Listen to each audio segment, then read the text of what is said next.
పరిశుద్ధుడైన యేసుక్రీస్తునందు ప్రియులైన దేవుని బిడ్డలందరికీ కూడా మన ప్రభువును రక్షకుడైన యేసుక్రీస్తు ప్రభుల వారి అతి పరిశుద్ధ నామములో శుభములు తెలియచేస్తున్నాను.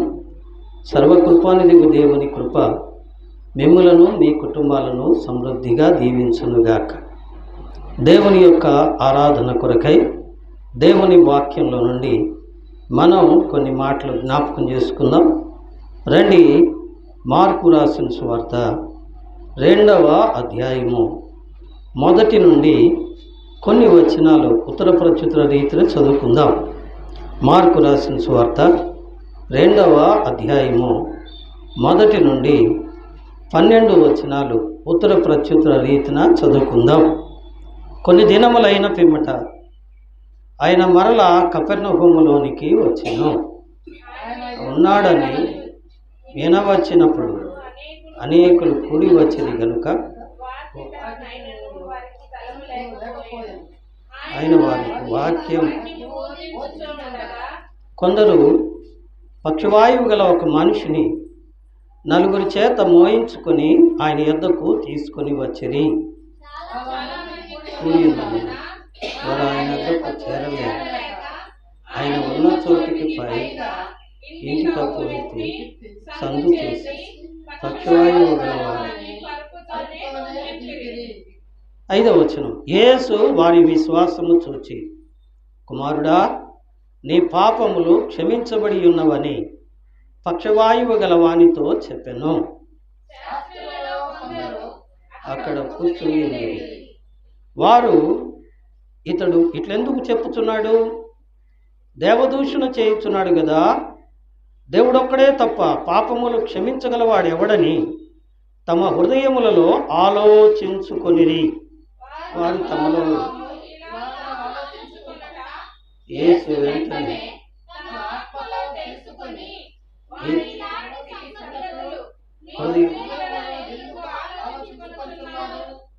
పక్షవాయువు గల వానితో నీ పాపములు క్షమించబడి ఉన్నవని చెప్పుట సులభమా? నీవు లేచి నీ పరుపెత్తుకొని నడువుమని చెప్పుట సులభమా? భూమి మీద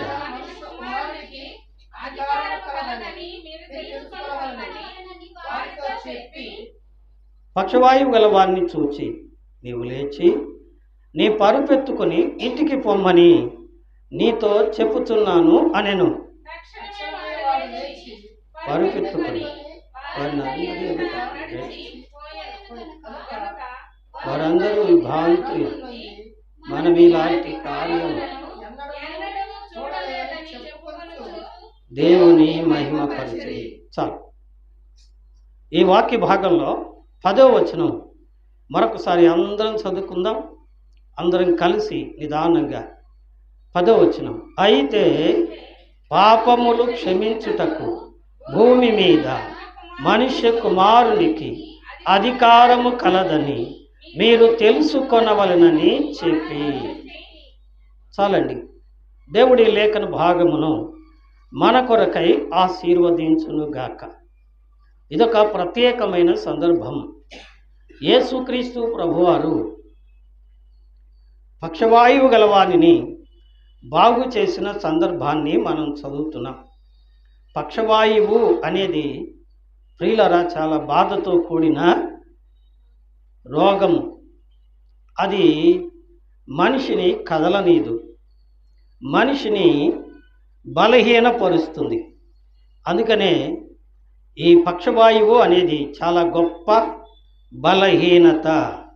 రండి, ఈ యొక్క వాక్య భాగంలో నుండి మనం కొన్ని ఆత్మీయ సంగతులు నేర్చుకుందాం ఈ పూట. రండి, 1వ వచనం. కొన్ని దినములైన పిమ్మట ఆయన మరలా కపెర్నహూమునకు వచ్చెను. ఈ కపెర్నహూము అనే పట్టణాన్ని మరొక భాషలో లేదా మరొక మాట చూడండి. మత్తయి సువార్త అండి. మత్తయి సువార్తలో ఈ కపెర్నహూము పట్టణాన్ని ఏమన్నారో తెలుసండి? ఆయన పట్టణము అన్నారు కదండి. చూడండి 9వ అధ్యాయం 1వ వచనం. తరువాత ఆయన దోణి ఎక్కి సముద్రము దాటి తన పట్టణములో ప్రవేశింపగా, ఏంటంట, తన పట్టణము, కపెర్నహూము అనే దాన్ని తన పట్టణము అన్నారు. అనగా కపెర్నహూముకు ఆయన అనేక మార్లు వచ్చేవారు. అక్కడ ఆయన అనేక మార్లు సువార్త ప్రకటించినట్లుగా మనం దేవుని వాక్యంలో చూస్తూ ఉన్నాం. రండి, ఇప్పుడు ఇక్కడ ప్రాముఖ్యంగా ఈ వచనంలో మనం నేర్చుకోవలసిన అంశం ఏమిటి అనగా, ఆయన మరలా కపెర్నహూమునకు వచ్చెను. ఏమండి, ఆయన మరలా వచ్చెను అంటే ఇంతకుముందు వచ్చారు, మరలా వచ్చారు, మరలా వచ్చారు అంటే ఆయన పదే పదే ఆ పట్టణానికి వెళుతూ ఉన్నారు. అనగా ఆయన పట్టణాన్ని సందర్శించటము అనేది ఆయన ఒక వ్యాపకంగా పెట్టుకున్నాడు. లేకపోతే అది ఒక అలవాటు అయింది. అది ఆయనకు ఏమైందండి? అలవాటు అయింది. మనకున్న అలవాటు ఏంటి? యేసు ప్రభు వారికి ఉన్న అలవాట్లు చాలా మంచి అలవాట్లు ఉన్నాయి. మొట్టమొదటిగా చదవండి, లూకా రాసిన సువార్త 4వ అధ్యాయము 16వ వచనాన్ని విందామా? లూకా రాసిన సువార్త 4వ అధ్యాయము 16వ వచనం. తర్వాత ఆయన తాను పెరిగిన నజరేతునకు వచ్చి, వినండి, తన వాడుక చొప్పున విశ్రాంతి దినమందు సమాజ మందిరములోనికి వెళ్ళి, వినరా, తన వాడుక, ఇక్కడ ప్రత్యేకమైన మాట వాడుక. ఈ మాటకు పర్యాయ పదం అలవాటు. గమనించారా? ఆయనకు ఏం అలవాటట? విశ్రాంతి దినమున దేవుని మందిరానికి వెళ్ళడం యేసు ప్రభువారికి అలవాటు. మనకేం అలవాటు? వినండి, విశ్రాంతి దినము అనగా ప్రభు దినము, పరిశుద్ధ దినము. పాత నిబంధనలో శనివారము విశ్రాంతి దినముగా అనగా 7వ రోజు విశ్రాంతి దినముగా ఆచరించేవారు. కానీ కృత నిబంధనలోకి వచ్చినప్పటికీ ప్రభు అయిన యేసుక్రీస్తు వారు సిలువలో మరణించి తిరిగి లేచి పునరుద్ధానుడయ్యాడు కనుక పునరుద్ధాన దినం, ప్రభు దినం ఆదివారం, ఏమండి, ప్రభు దినం పరిశుద్ధ దినం, ఆరాధనా దినమైంది. కాబట్టి విశ్రాంతి దినమున ఆయన దేవాలయమునకు వెళ్ళుటకు ఏమిటంట? ఆయనకి వాడుక. గమనిస్తున్నారా? వాడుక అంటే అలవాటు. దేవుని మందిరానికి వెళ్ళడం ఆయనకు వాడుక. ఎవరైనా దేవుడు, వినండి, ఎవరైనా దేవుడు, ప్రభువుకు అలవాటు ఏం చెప్పండి? దేవుని మందిరానికి వెళ్ళడం, దేవుని మందిరములో ఉండటం. ప్రభు దినాన్న దేవుని మందిరానికి వెళ్ళడం ప్రభువుకు అలవాట. మరి మనం ప్రభు దినాన్న, విశ్రాంతి దినాన్న, ప్రభువును ఆరాధించే సమయాన్న దేవుని ఆలయానికి వస్తున్నామా? దేవుని ఆలయంలో ఉంటున్నామా? మరొక మాట విందాం రండి. మరొక మాట దేవుని యొక్క వాక్యంలో నుంచి విందాం. యోహాను సువార్త చూడండి, యోహాను సువార్త 8వ అధ్యాయము 1వ వచనం, లేదా 7వ అధ్యాయం చివరి వచనం, మళ్ళీ 8వ అధ్యాయం 1వ వచనం. అక్కడ రాయబడ్డ మాట, వారు ఎవరింటికి వారు వెళ్ళిపోయిరి. 7వ అధ్యాయం చివరి వచనం కదండి. వారు ఎవరు ఇంటికి వారు వెళ్ళిపోయి. 8వ అధ్యాయం 1వ వచనం. యేసు ఎక్కడికి వెళ్ళారట? ఒలీవ కొండకు వెళ్ళారట. వాళ్ళంతా ఎవరెళ్ళకు వాళ్ళు వెళ్ళిపోయారు. అయితే యేసయ్య ఎక్కడికి వెళ్ళారట అండి? ఒలీవ కొండకు. ఒలీవ కొండకు వెళ్ళడం ఆయనకు అలవాటు కదండి, ఆయనకు అలవాటు. ఇప్పుడు రండి, దేవుని వాక్యంలో నుంచి ఇంకో మాట కూడా చదువుకుందాం. దేవుని వాక్యం నుంచి యోహాను సువార్త 18వ అధ్యాయము మొదటి 2 వచనాలు విందాం. యోహాను సువార్త 18వ అధ్యాయము చెప్పి తన శిష్యులతో కూడా కెద్రోను వాగు దాటి వెళ్ళాను. అక్కడ ఒక తోట ఉన్నది. దానిలోనికి ఆయన తన శిష్యులతో కూడా వెళ్ళారు. ఆ, వినండి, యేసు తన శిష్యులతో పలుమార్లు అక్కడికి వెళ్తున్నట్ట. పలుమార్లు అంటే అనేక సార్లు వెళ్తున్నట్ట. యేసు ఒలీవ కొండకు వెళ్ళడం ఆయనకి అలవాటు. ఎందుకు చెప్పండి? ఎందుకు వెళ్తున్నాడు ఆయన? ప్రార్థన చేయుటకు. వింటున్నారా? యేసు దేవాలయానికి వెళ్ళడం ఆయనకు అలవాటు. వింటున్నారా? యేసు దేవాలయానికి వెళ్ళడం ఆయనకు అలవాటు, లేదా వాడుక. మనకు వాడుక ఏంటి? ఏమండి, క్రమం తప్పకుండా సరదాగా సినిమాకు వెళ్తాం, క్రమం తప్పకుండా సరదాగా టీవీలు చూస్తూ ఉంటాం, క్రమం తప్పకుండా పనికి వెళతాం. కానీ ప్రభువు ఆరాధించడానికి క్రమం తప్పిపోతాం. ఎంత మంచి వారము! కానీ యేసు దేవుడు, తానే దేవుడై ఉండి దేవుని ఆరాధించుటకు క్రమము తప్పలేదు. రెండవది, ఆయన క్రమముగా అలవాటు చొప్పున ఒలీవ కొండకు వెళ్ళాను. ఒలీవ కొండకు ఎందుకు వెళ్ళాడండి? ఒలీవ కొండ దగ్గర ఒక తోట ఉందట. ఆ తోట పేరేం పేరండి? గెత్సెమనే తోట.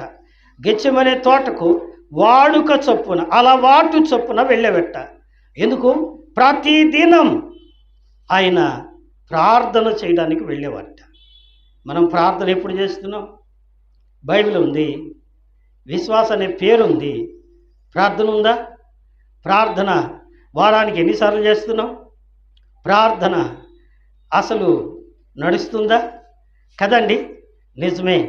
బాప్తిసం తీసుకున్న కొత్తల్లో ఏమండి, పాస్టర్ గారు చెప్తుంటే ప్రార్థన పలికేవాడివి, పలికేదానివి. ఇప్పుడు అది కూడా నడవడంలా. ఏం కర్మ! పరిస్థితి అలా మారిపోయింది. ఎందుకని? ఆత్మీయత కోల్పోతున్నావు. జాగ్రత్త సుమా.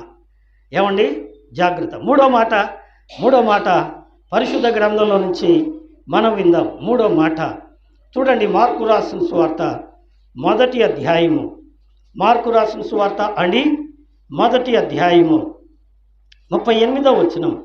మార్కు రాసిన సువార్త మొదటి అధ్యాయం 38వ వచనం. ఆయన ఇతర గ్రామములలోనూ నేను ప్రకటించున్నట్లు వెళుదాము రండి, ఇందు నిమిత్తమే కదా నేను బయలుదేరి వచ్చింతనని వారితో. వినరా? ఆయన గలిలయందంతటా వారి సమాజ మందిరాల్లో ప్రకటించుచు దయ్యములను వెళ్ళగొట్టుచు ఉండెను. ఆయనకు అలవాటు. ఏమలవాటు? ప్రకటించడం అలవాటు, సేవ చేయటము అలవాటు, ప్రార్థన చేయటం అలవాటు, దేవుని ఆరాధనకు వెళ్ళడం అలవాటు. ఆయన మరలా కపెర్నహూమునకు వచ్చెను. మరలా వస్తున్నాడు. ఏమండి, మరలా వస్తున్నాడు. కనీసం వారానికి ఒకసారన్నా వస్తున్నామా? ప్రార్థన కుడికన్నా వస్తున్నామా? చాలా దుఃఖకరమైన సంగతి. ఇప్పుడు వాక్యం వింటున్న మనం నేర్చుకోవాలి. 2వ వచనం, మార్క్స్ వార్త 2వ అధ్యాయము 2వ వాక్యం. ఆయన ఇంత ఉన్నాడని వినవచ్చినప్పుడు అనేకులు కూడి వచ్చింది గనుక వాకిటనైనను వారికి స్థలము లేకపోయెను. ఆయన వారికి వాక్యము బోధించుచుండెను. ఎక్కడున్నారు ఆయన? ప్రియులారా, ఎక్కడున్నారు? వాక్యము బోధించుచుండెను. ఆయన ఇంట్లో ఉండెను. ఇంట్లో ఉండి ఏం చేస్తున్నాడు? నిద్రపోతున్నాడా? లేదు. కబుర్లు చెప్పుకుంటున్నాడా? లేదు. ఆయన వాక్యము బోధించుచుండెను. దేవుని బిడ్డలుగా, విశ్వాసులుగా ప్రభువు నమ్మిన తరువాత మనం ఏం చేయాలి చెప్పండి? ప్రభువుకు సాక్ష్యం ఇవ్వాలి. పని లేదా అండి, పాట లేదండి, పొట్ట గడవాలి కదండి అని మనం అనొచ్చు. నీ పని మానుకోమని దేవుడు చెప్పట్లా. విడి సమయంలో ఖాళీ ఉన్నప్పుడు వ్యర్థమైన వాటిని చూచే కంటే దేవుణ్ణి కలుసుకో, దేవుని ప్రకటించు, దేవునికి సాక్ష్యమి, ప్రార్థన చేయి, దేవుని ఆలయ సహవాసంలో కలిసి ఉండు కదండి. నిజమే. ఇక్కడ అంటున్నాడు, ఆయన ఇంట ఉన్నాడని తెలిసి ఏమండి అనేకులు అక్కడికి వస్తున్నట్ట. ఆయన ఏం చేస్తున్నాడు? ఆయన ఇంట్లో అనేకులకు వాక్యము బోధిస్తూ ఉన్నాడు. అలాగైతే ఆయన వాక్యం బోధిస్తూ ఉండగా జరిగిందేంటి? 3వ వచనం. కొందరు పక్షవాయువు గల ఒక మనిషిని నలుగురు చేత మోయించుకొని ఆయన యొద్దకు వచ్చిరి. కొంతమంది ఏం చేశారండి? వాళ్ళు వస్తున్నారు మందిరానికి, దేవుడి దగ్గరికి. వాళ్ళు మాత్రమే కాదు, ఏం చేశారు చెప్పండి? రాలేను వాణ్ణి. మనం వచ్చేదే కష్టం కదండి, మనం వచ్చేదే కష్టం. కానీ వీళ్ళేం చేస్తున్నారు? వాళ్ళు దేవుని ఆలయానికి రావడమే కాదు, మరొక్కడిని తీసుకొస్తున్నారు. ఎవడు వాడు? రాలేనివాడు, దేవుని మందిరానికి రాలేనివాడు. కారణం పక్షవాయువు. కాళ్ళు పడిపోయినాయి, చేతులు పడిపోయినాయి. రాలేని వాడిని తీసుకొని బయలుదేరి వస్తున్నాడు. వినరా? రాలేని వారికి సహాయం చేసే గుణం ఎంత మంచి గుణం అండి! వాడు బాగులేనివాడు, అనారోగ్యంగా ఉన్నవాడు. అందుకని అతన్ని తోడ్కొని, అతన్ని తీసుకొని, అతన్ని మోసుకొని, తోడుకనంటే కలుపుకొని తీసుకురావాలి. తీసుకుని అంటే త్వరపెట్టి తీసుకురావాలి. ఒకవేళ రానన్నా కానీ బతిలాడి తీసుకురావాలి. 3వది మోసుకొని వస్తున్నాను. నేను రాలేను, నేను మోస్తా పద కదండి. నిజమే దేవుని బిడ్డలారా, ఇది దేవుని బిడ్డల యొక్క లక్షణం. వారు మోసుకొని వచ్చింది. వస్తే ఏం జరిగిందండి? ఏమండి? 4వ వాక్యం. చాలామంది కూడి ఉన్నందున వారు ఆయన యొద్దకు చేరలేక ఆయన ఉన్న చోటికి పైకప్పు విప్పి సందు చేసి పక్షవాయువు గలవారిని పరుపుతోనే దింపిరి. ఎలా ఉందట వాళ్ళు వచ్చినప్పటికి పరిస్థితి? చెప్పండి, ఎలా ఉంది? ఇంట్లో ఏమండి అవకాశమో లేదు, నిండిపోయింది ఇల్లు. ఇంటి నిండా జనం ఉన్నారు, మధ్యలో యేసయ్య ఉన్నాడు. ఇప్పుడు ఆయన కలవడం ఎలాగా? కుదట్లా. అందుకని ఏం చేశారు? ఇంటి పైకప్పు విప్పి. ఏమండి? ఇంటి పైకప్పు విప్పి. ఇంటి ఓనర్ గారు ఊరుకుంటాడా? చెప్పండి, ఇంటి ఓనర్ గారు ఊరుకుంటాడా? మనలో చాలామంది దేవుని పని అంటే ఏం చేస్తాం చెప్పండి? ఇంకేం పని లేదా అనుకుంటాం కదండి. కానీ ఈ విశ్వాసం చూసారా? అతడు ఇంట్లో ప్రభువును కూర్చోబెట్టుకున్నాడు, అనేకులకు దేవుని వాక్యం వినిపిస్తున్నాడు. ఇప్పుడు వాళ్ళు ఏం చేశారు? ఒక వ్యక్తిని తీసుకొచ్చారు, ప్రభు దగ్గరికి తీసుకురావడానికి అవకాశం కుదరకపోతే ఇప్పుడు ఏం చేశారు? ఇంటి పైకప్పు విప్పేశారట, సందు చేశారు, ఆయన్ని కిందకే దింపుతున్నారు. తర్వాత వచనం చూడండి, 5వ వాక్యం. యేసు వారి విశ్వాసము చూచి. ఎవరి విశ్వాసం? వారు అంటే ఎవరు? ఏమండి? తీసుకొచ్చిన వారి విశ్వాసం, మోసుకొచ్చిన వారి విశ్వాసం, తోడ్కొని వచ్చిన వారు. ఏమండి? కర్నూలు రాయలసీమ భాషలో ఏమంటారు? తోలుకొని వచ్చారు అంటారు కదండి. ఏమన్నా మా భార్యని కూడా తోలుకొని రమ్మంటారా, మా పిల్లోని కూడా తోలుకొని రమ్మంటారా అంటారు వాళ్ళ భాష కదండి. తీసుకొని తోడ్కొని రావడం. వారి విశ్వాసాన్ని చూసి దేవుడు ముచ్చటపడ్డాడు కదండి. మరి మన విశ్వాసం దేవునికి ఏమండి ఇష్టకరంగా ఉందా?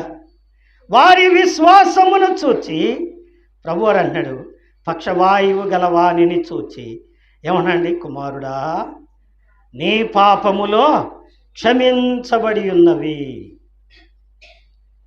పక్షవాయువు గలవారిని చూసి ఎవరి విశ్వాసం ఆయనకు ముచ్చటేసింది? వారి విశ్వాసం ఎవరికి మేలు చేసింది? ఆ తీసుకొచ్చిన వానికి మేలు చేసింది. వాళ్ళు మోసుకొచ్చిన వానికి మేలు చేసింది. మన విశ్వాసం ఇతరులకు మేలు చేయాలి. మన భక్తి ఇతరులకు మేలు చేయాలి. మనం అనేకులకు మేలుకరంగా ఉండాలి. ఉంటున్నామా? ముందుకు సాగుదాం. పక్షవాయువు గలవానితో యేసు ఆ మాట చెప్పగానే ఇప్పుడు మన వాక్య సందర్భం అదే. 6వ వచనం 7వ వచనం.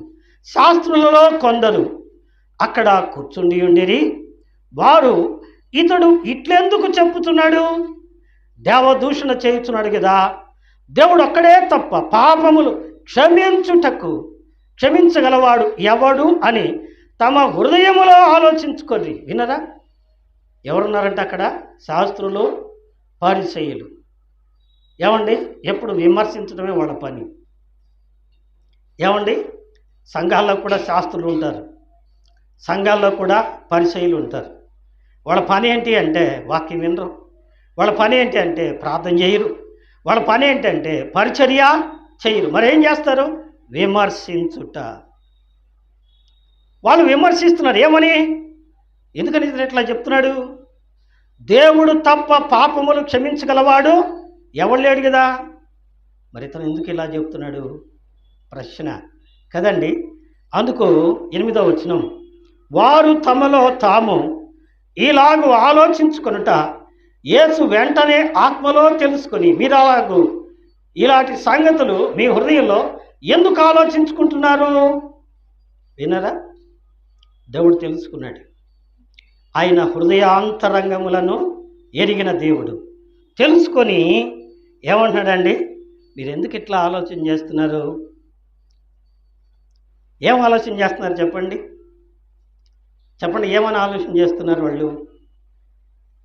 యేసు ఒక మనుషుడు అనుకుంటున్నారు. యేసు ఒక బోధకుడు అనుకుంటున్నారు. యేసు దేవుడని వారికి తెలియదు. ఈ పూట మనం తెలుసుకోవాల్సిన సత్యం, వాక్యం వింటున్న నీవు తెలుసుకోవాల్సిన సత్యం ఏం చెప్పండి? కీర్తనల గ్రంథం 100వ అధ్యాయము 3వ వాక్యం విందాం.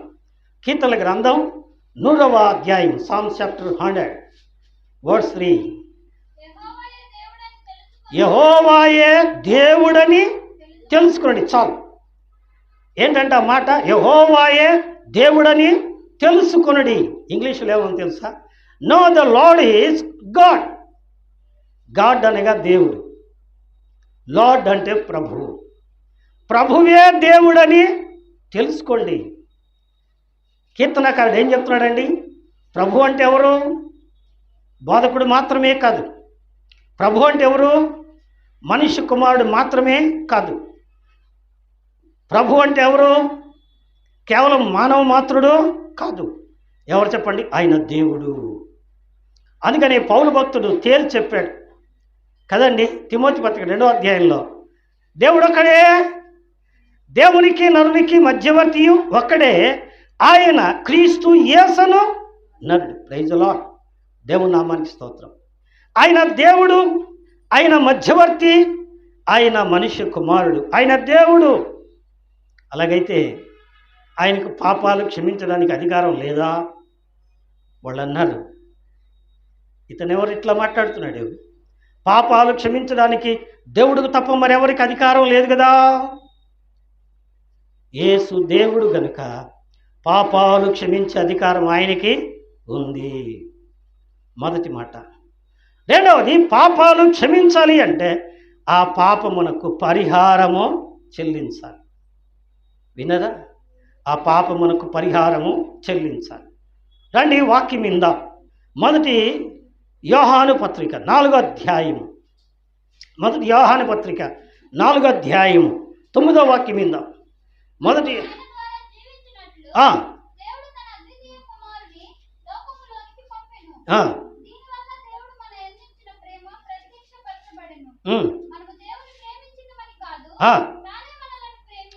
తాను మనలను ప్రేమించి మన పాపములకు ప్రాయశ్చిత్తమై ఉండుటకు తన కుమారుని యేసు లోకానికి ఎందుకు వచ్చాడు? పాపాలకు ప్రాయశ్చిత్తము చేయటానికి. వినరా?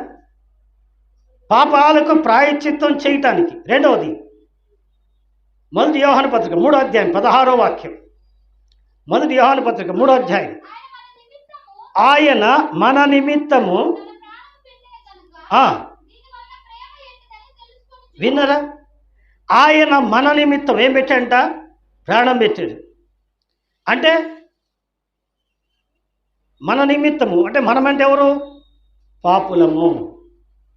అందుకే తిమోతి రాసిన పత్రికలు 1వ అధ్యాయంలో 15వ వాక్యంలో భక్త పౌలు అంటాడు, పాపులను రక్షించుటకు క్రీస్తు యేసు లోకమునకు వచ్చెను. వినరా? ఒక ఎద్దు ఉంది. ఆ ఎద్దు మన చేలో మేసుద్దని రైతు చేలో వదిలాడు కదండి. ఒడి కోసిన తర్వాత చేలో ఏముంటుంది చెప్పండి? చెప్పాలి. పిల్లిపిసర ఉంటుంది. పిల్లిపిసర మేసుద్దని ఎద్దును వదిలాడు. ఇది ఈ చేలోనే ఉంటుంది అనుకున్నాడు ఆయన. ఏమైంది? పక్క చేలో కూడా పడింది, ఆడ కూడా మేసింది. తప్పు కదా? ఏమండి, మనది కాని స్థలంలోనికి వెళ్ళుట తప్పు కదా? మేసింది. ఆ చేను ఓనర్ ఏం చేశాడు చెప్పండి? పట్టుకున్నాడు, కట్టేశాడు, బందెల దొడ్లో బిగించేశాడు. ఏమంటున్నాడు? నాకు నష్టం వచ్చింది, నా నష్టాన్ని చెల్లిస్తే తప్ప నేను దీన్నే వదలను అంటున్నాడు. ఇప్పుడు దాన్ని వదిలిపించుకొని తీసుకొని రావాలంటే ఏం చేయాలి? నష్టపరిహారము చెల్లించాలి. లేదంటే ఆ నష్టపరిహారం ఎవరు చెల్లించాలి? ఎద్దు చెల్లించాలి. ఎద్దు చెల్లించిద్దా? చెల్లించదు. మనం కూడా ఎద్దుల్లాగా ఏం చేసామండి? యెషయా ప్రవక్త అన్నాడు, ఎద్దు కన తామందు నెదుగును, గాడిద తన సొంతవాని దొడ్డి తెలుసుకొనును, నా జనులైన ఇశ్రాయేళ్లకు తెలివి లేదు కదండి. ఏమండి, ఎద్దుల్లాగా బడి ఏం చేసాం? లోకమంతా తిరిగాం, లోకంలో ఉన్న పాపమంతా మేసాం, పాడైపోయాం, శాపాన్ని తెచ్చుకున్నాం. అందుకని మన మీద ఉన్న పాపము శాపము విడిపించడానికి ఇప్పుడు ఆయన ప్రాయశ్చిత్తము చేస్తున్నాడు. ఏమండి, ఆ ఎద్దు చేసిన తప్పుకు ఏం చేయాలి? పరిహారము చెల్లించాలి. అందుకనే మొదటి పేతురు రాసిన పత్రిక 2వ అధ్యాయము 20 నుంచి 24 వచనాలు మనం చదువుకుంటూ పోతే, మనము పాపముల విషయమై చనిపోయి నీతి విషయమై జీవించున్నట్లు ఆయన తానే తన శరీరమందు మన పాపములను మాను మీద, పాపాలు ఎవరి? మనవి.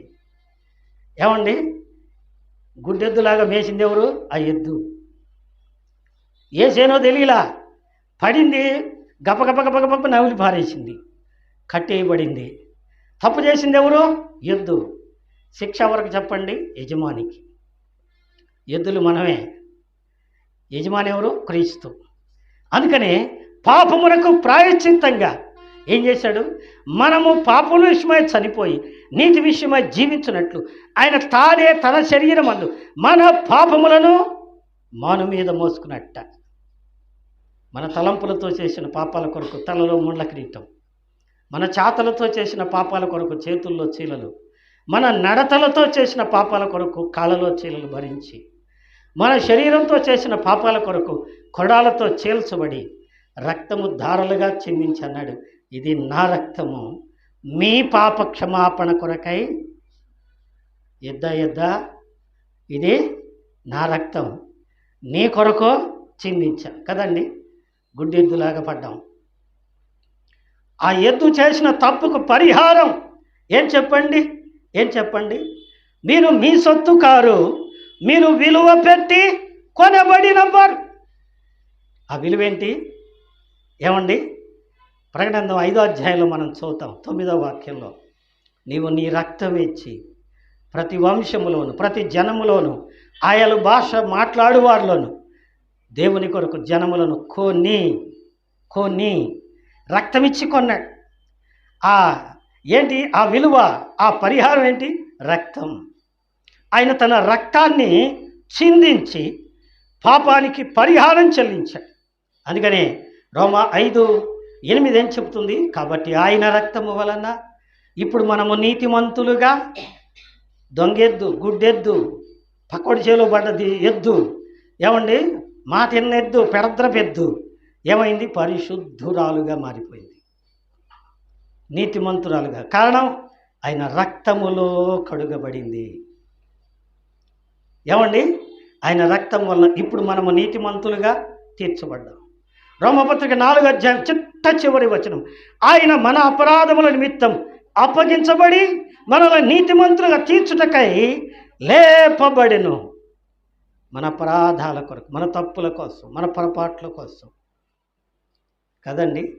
అవును, పాపులను రక్షించడానికి. ఏమండి, పాపుల కొరకు వాక్యంలో ఉంది. మార్క్స్ వార్త 10వ అధ్యాయము 45వ వచనం ఏముంది? మనిషి కుమారుడు పరిచారము చేయించుకుంటకు రాలేదు, కానీ పరిచారము చేయించకును అనేకులకు ప్రతిగా విమోచన క్రయముగా తన ప్రాణము పెట్టుటకు వచ్చెను. వినరా? ప్రాణం పెట్టడానికి వచ్చాట, ప్రాణం పెట్టాట. తన ప్రాణం పెట్టి తన రక్తం చిందించి ఆ యొక్క పాప పరిహారము చేశారు గనుక పాపములు క్షమించుటకు ఎవరికి అధికారం ఉంది? అందుకే ఆయన అన్నాడు, పాపములు క్షమించుటకు మనుష్య కుమారునికి అధికారము కలదు. ఎలా వచ్చింది అధికారం? ఎడ్ల యొక్కయో మేకల యొక్కయో రక్తము పాపములు తీసివేయుట అసాధ్యం.